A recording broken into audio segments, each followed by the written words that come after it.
Keith, I know you've done a mock draft. Who did you mock number 1 overall to the Guardians? And if you had the number 1 overall pick, who would you take? So I've done three mocks so far, and I bring that up because I had the same guy in mocks one and three. I guess I won't hold up finger number two to show you that one. So, and the third mock went up on Thursday, the 11th. I may update one on draft day as well, do an updated one as I'm continuing to hear stuff and I'm making notes here, even during the break. It's Travis Bazzana. That's who I have them taking. It's who I had them taking the first mock. It's who I had them taking in the third mock for two reasons. One is just that's the name I've heard the most with them for much of the spring. Coming into the year, people were talking about Weatherholt. I think the injury issue has pushed him down the board. It's not impossible. I know that Weatherholt is still on their short list. Bazzana seems to be one, I think, the most Cleveland type of player. Like we know what they tend to like in the draft, and he does offer a lot of that. And I think probably more likely to take the kind of deal that they'd be looking for, which is not to say I think they're making a bad pick. I hear that a lot from people. Oh, I don't want Cleveland to screw this up. I don't want them to go cheap. That's not what this is. This is how you play the draft board.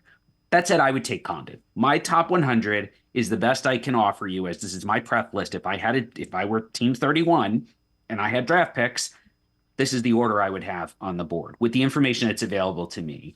I saw Condon kind of out of his mind this year, too. I mean, he played out of his mind most of the year, but I saw him on the road. He was way better at home. I happened to see him at Knoxville against the eventual College World Series champions, Tennessee.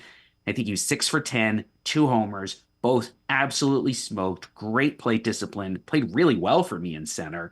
I just sort of walked out of there saying, I don't think I'm going to see a better player all spring. And I didn't. I recognize that it's not clear cut. This isn't the Bryce Harper or Steven Strasburg draft where it's clear who's won, but I do favor him a little bit over Bazzana because of the potential upside. Is that fair?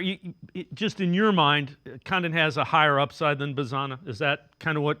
I think, yeah, I think so because of the bat more than anything else because of the bat. Because I do think if you're betting, Condon ends up either in right field or he's played some third base. Now I didn't get to see that. It was all center when I saw him at Rocky Top, but you might send him out as a third baseman and see what it looks like. Obviously, there's more potential value if he can play a skill position like third versus another, like an outfield corner. I think he'd be fine in right field. He might actually be a plus defender out there, but it is the upside with the bat.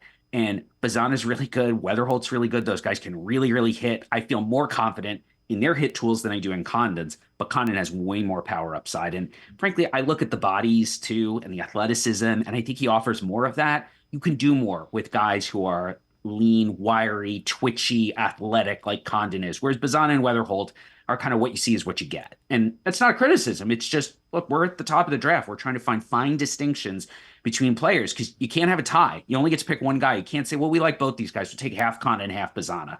That's not possible, at least not yet.